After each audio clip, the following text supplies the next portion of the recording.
Told my daughter that I won't attend her wedding if her biological father is there, but she told me I'm being stuck in the past. For some context, I 50F was about 24 years ago, sexually assaulted by a close friend of mine and got pregnant by the encounter. I was inconsolable for months after the event. To make matters worse, I found out I was pregnant at about 20 weeks, and where I lived at the time, it was illegal to get an abortion after the first trimester. My husband had really been my rock and my support during that time, and I do not know how I would have ended up if not for him. He said that I could put it up for adoption or I could keep the child and he would raise it like our other children. I decided to not give it up for adoption, but raising the kid was hard. I am half Polish and half German, and he is half German and half Russian. We both have pale skin, light hair and blue eyes, as well as being fairly tall. I'm about 178 centimeters or around 5 feet 10 inches and he is 191 centimeters or about 6 feet 3 inches. However, our daughter Luna is about 160 centimeters or 5 feet 3 inches, has dark hair and a brown complexion like her biological father. I often heard snide remarks about me being an unfaithful wife because it was obvious that she was not my husband's child. It was especially hard for me when Luna was young because she looked so much like her dad.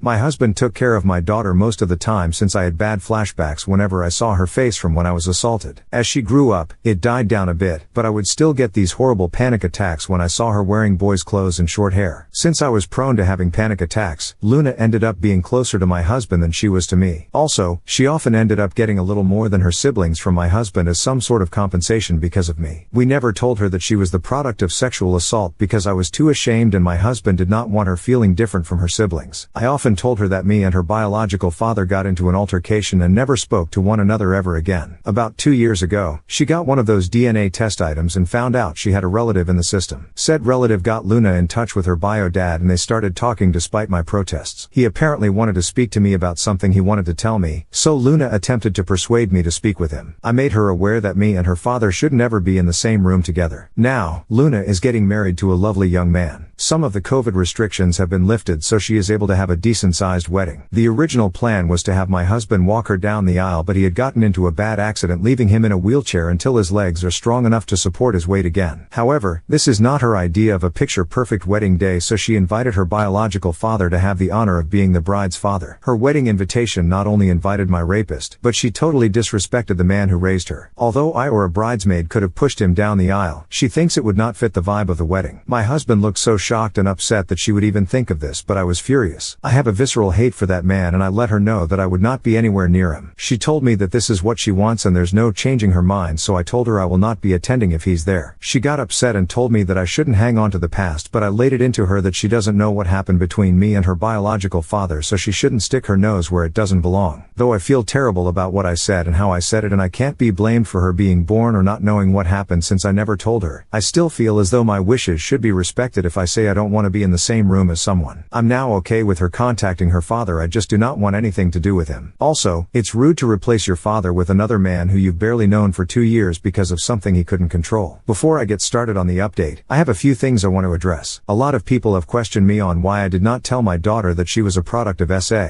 The only answer is that I was ashamed of myself. For some context, before I got married to my husband, I actually was very close friends with my attacker. We grew up together in a small community and our families were close. Our parents even wanted us to get together. He was always interested in me, but I didn't give him a chance until university. I broke it off with him and started dating my husband, but I never cut him off because we were very close. He invited me over to drink. This was normal for us. And when I started getting a bit tipsy, he roped me. I was very traumatized by the situation and tried to get him jailed, but I couldn't. He had a very good reputation, so everyone believed him. Even my own mother. When he said I willingly came over and did it with him. I eventually stopped pursuing because of the social pressure, which only got worse when I found out I was pregnant. I eventually left that place with my husband and kids to live somewhere else. After I gave birth, my husband suggested therapy, but I was scared of being judged again, so I decided to bury it and try to forget about it. I just realized now that it was the worst way to go about this, but it's the only way I knew how to honestly. On to the update. After reading all the advice I'd gotten, I decided that I should stop running away and tell her everything. I called her to come over and she did. I first apologized for yelling at her for her suggestion because in her mind, it was an innocent suggestion. I told her that I wasn't angry at her, but how fast she was willing to replace her father because he was in a wheelchair, and that anger was compounded because she brought up her genetic father. I apologized again for acting childish and not like an adult. She asked me why I am so against her genetic father being in the same vicinity as I am, and I just told her everything from our initial friendship to her forced conception. She didn't believe me, like some Redditors predicted, but I can get a copy of the records of the court case and offered them to her if she needed a look. She looked stunned like she wanted to believe me but couldn't. I apologized for keeping all this from her because I didn't know how to bring it up. She told me she didn't believe me and would confirm with her genetic father, so I told her to take the time she needed to process all this. Later that day, she came again, crying and apologizing for not believing me. I held her and cried and apologized too. It was kind of therapeutic. We had a long chat and I did feel closer to her. When we were done, she said she wanted to take me out to a surprise to help me feel better in a couple of days, which I happily agreed to. I went to see her yesterday in this little restaurant with a patio that had a private pay-for-use area for a maximum of 4 people, due to Ovid. As she ran up to me and gave me a hug, she led me to the patio, where her biological father stood. She told me he was here to apologize and start my healing journey. I just wanted to leave, but he grabbed my hand and all those memories I tried to repress just came back out. I started having a panic attack and lost balance, to which he tried to help me keep my balance, which worsened everything. I honestly don't remember how I left, but I ended up in my car just sobbing. I called my elder son to pick me up because I was not fit to drive at that moment. Today, my daughter called me upset that I ruined her surprise, but I was extremely upset with her. I asked her why she did that when she knows everything that happened between me and him, and she tried to use the excuse of my healing journey, but I wasn't having it. She admitted that she wanted me to get used to him because he's gonna be walking her down the aisle along with my husband and doing the daddy-daughter dance. I told her that while I loved her and respect her decision to be with him, I am not willing to be anywhere he is. She started complaining about how she wants all her family to be there, and I'm still not forgiving, but I hung up the phone. My husband is aware of everything and stands by me of not going to her wedding, but I don't want this. If my other children were to know, they would stand by me and tell the rest of their extended family, which is going to lead to my daughter getting disowned by the family. There is no need to give me advice on this because I will be seeking professional aid. Anyways, one good thing to come out of this is that I'm finally confident enough to seek therapy. Thank you for listening to my venting, and for commenting on my last post. Happy holidays. I hope you enjoy it with those who you love. Final update. Hi everyone. It has been a while since I last posted on this website. I have a few new updates for everyone that has been asking me. I apologize for not getting to everyone in my direct messages, but I really appreciate everyone sending me support through those tough times. I would like to share some good news before going on about what happened with my daughter. My husband is able to walk again, albeit with a cane, but it is progress. We have been going to physical therapy to help strengthen his legs after his accident. Smile. It's good to see him happy and walking again. I've also been to therapy and met this wonderful and sweet therapist. My therapist is so patient and kind. Since my husband and I started together a few weeks ago, she has been extremely helpful. Bless her soul and all those who recommended therapy. I would have missed out on such an experience, so my thanks go out to all of you. Like most of you advised, my therapist also advised me to tell my other children about what went on between my youngest. For reference, I have 3 other children, 30M, 27F, 27M. My eldest boy is the only one that had a slight idea of what happened, but the other 2 were left unaware. I was quite scared and anxious to tell them what happened, especially because my mother and other family members initially reacted negatively. I invited them over around 2 weeks ago for a family dinner and told them everything that happened with the conception of my youngest to what happened recently. They were all silent and stared at me, so I became a little nervous until my daughter started crying. It was so upsetting for her, and my 2 sons were pissed off at my youngest and her father. They asked why I didn't tell them earlier, and I told them I was just scared of how they could have reacted. My husband took them out of the dining room to talk while my eldest daughter just cried together. When my boys and husband came back, they apologized for leaving early and left. My eldest daughter wanted to spend the night with me, but early in the morning, she left with her brothers to do whatever. I didn't hear anything from them until last Wednesday. I was on Facebook when I saw my elder daughter's post calling out my younger daughter for not only ignoring the man who raised her but siding with her mothers are pissed and re-traumatizing her. My boys made similar posts as well, dragging her name through the mud. I had so many direct messages, but I didn't want anything to do with them, so I deleted the app off my phone. Since I don't like people knowing about my personal life, I asked my kids to take down the post. They said they did, but I haven't re-downloaded the app to find out. My youngest would-have-been husband came to my house with his mother to apologize. He told me he broke off the engagement because he couldn't be with someone who treated their parents like that. His mother let me know how disgusted she was with my daughter's actions, and someone like that would never be a part of her family. I was honestly stunned by all the support I have received. It's one thing to receive support online, but receiving support in real life was surreal for me. I am a bit disappointed because I wanted my daughter's former fiancé to join the family, as he is a lovely and sweet boy, but he has boundaries in a relationship that my daughter unfortunately crossed. As for my youngest, she is furious with me. She sent me a nasty voicemail saying that I ruined her life. Her friends and fiancé basically cut her off. Needless to say, I felt terribly sorry because I had attempted to avoid this situation at all costs. I went through what she is experiencing and I know exactly what it feels like. I told my therapist about this and she told me that the difference is that while I was the victim, my daughter brought it on herself. My therapist therapist is probably right, but I can't stop this feeling of dread. I tried to call my daughter, but once I heard her father on the line, I hung up. He took it upon himself to let me know that my daughter is depressed because of my actions. I feel terrible for treating my daughter like this. My husband says that I should focus on myself, and I'm trying to, but I just can't stop worrying. I don't think that my daughter is safe when she's with her biological father. This is all that's going on in my life right now, for all those asking. Thanks for listening to me, and thanks for the advice again. I really appreciate everything.